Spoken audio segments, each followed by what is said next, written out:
Hello, and welcome to another Literacy Ready training refresher. This training refresher focuses on English Unit 2, Lesson 2. It particularly focuses on the work to get students ready to successfully complete the reading and research log throughout the unit. At the end of this video, I'll also give a bit of an overview of similar work that happens in English Unit 1. The reading and research log in Unit 2 is slightly different from the reading log in English Unit 1. Here, students use the reading and research log to do quite a few different things, all of which lead up to their work on the argument essay. So in the reading and research log, they summarize plot and character development.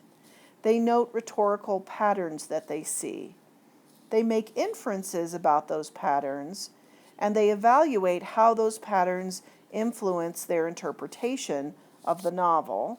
And finally, they develop questions that require deeper reading and interpretation.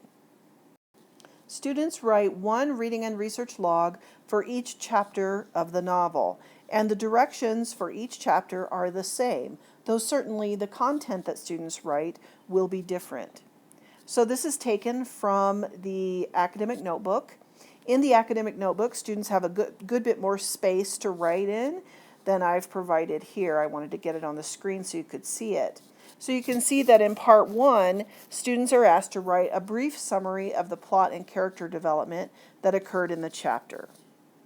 That's pretty simple summarization. They should be able to do this. There's a spot in the lesson plans that encourage you to work with students who are struggling with summarization of plot and character development.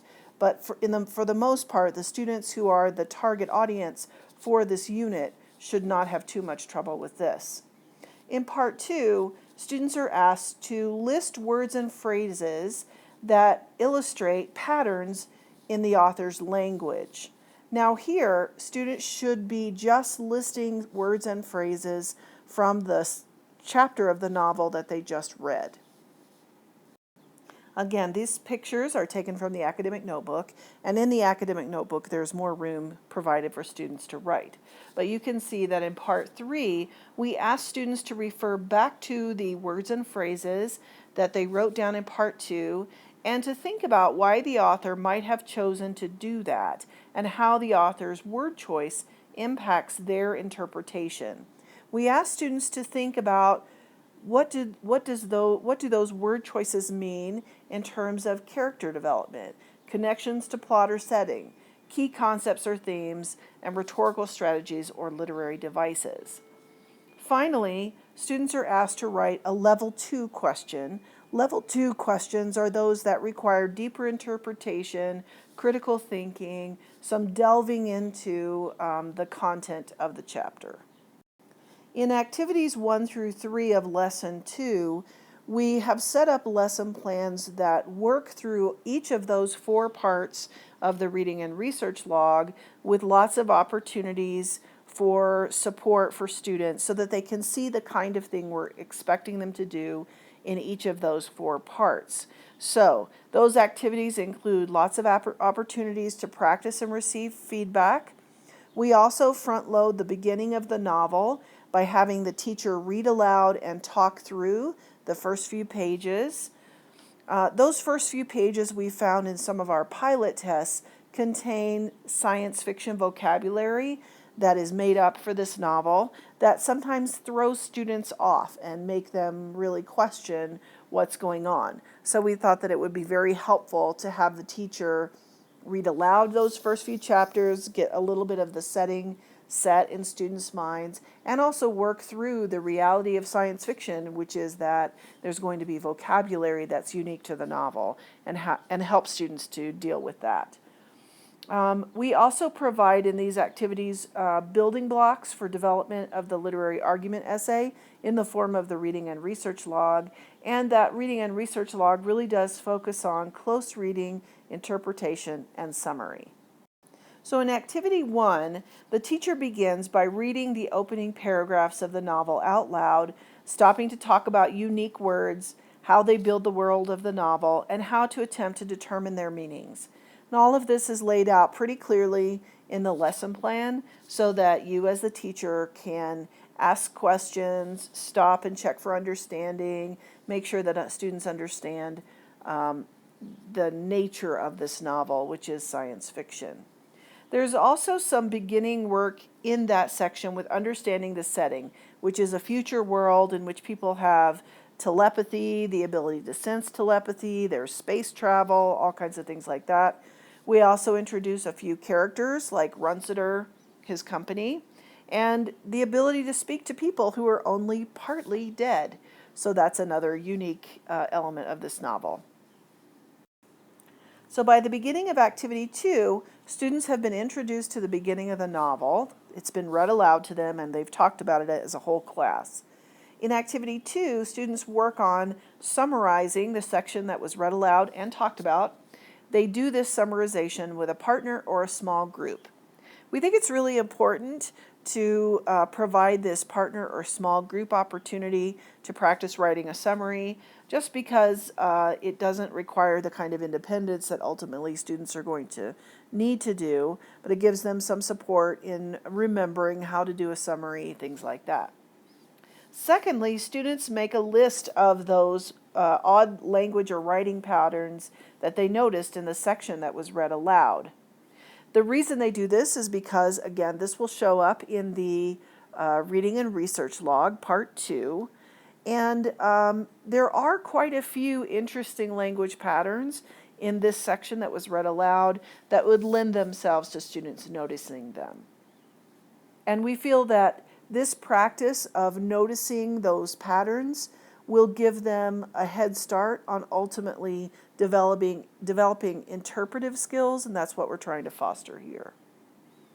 Next, the teacher uses one of the patterns that students noticed to model close reading and interpretation. And we do provide a model in the lesson plan that you can use if you would prefer to do it that way.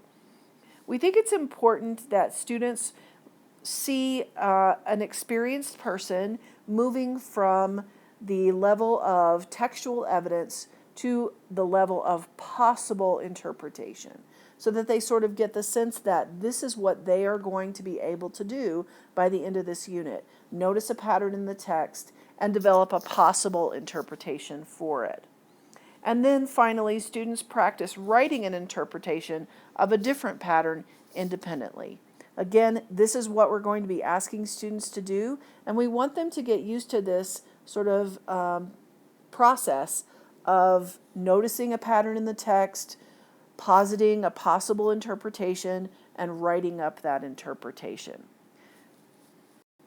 In Activity 3, this process continues. The teacher continues reading aloud the next section, still in the first chapter of the novel, stopping to talk through some sample level 1 questions, which would be surface kinds of questions, and then some level 2 questions, which would be deeper questions that require inferencing, drawing conclusions, and making interpretations.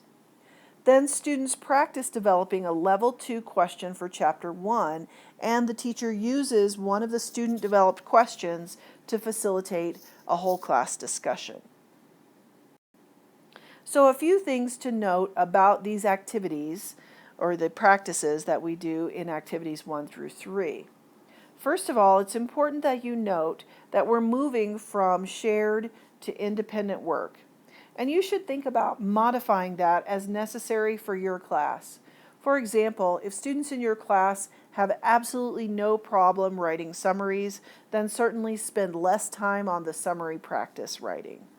However, if students struggle more, as we expect they will, with writing possible interpretations, then that will need to have more time spent on it. We would also like for you to notice the importance of teacher modeling, both in the read aloud and in the writing. It's important that students take a stab at the work of interpretation with helpful feedback. It's less important that their interpretations be really meaningful or the ultimate argument that they're going to come up with for the argument essay. What's more important is that they are getting into this mode of seeing evidence in the text and developing a possible interpretation. And then finally, we think it's really important that you give students lots of opportunities to practice with abundant feedback. Your feedback is going to be very crucial in helping them see that they can successfully posit a possible interpretation from the evidence that they find in the text. In Unit 1, Lesson 1, Activity 2, we have a very similar process to prepare students for the reading log. The teacher reads aloud the first few paragraphs, stopping to talk about the content, developing definitions for key terms. The teacher models the reading log questions, and then we have students work independently on the reading log, comparing their work with a partner and following up with a whole class discussion. So that's what I have for you today on the reading and research log for Unit 2. Thanks again for the work you're doing, and have a great day.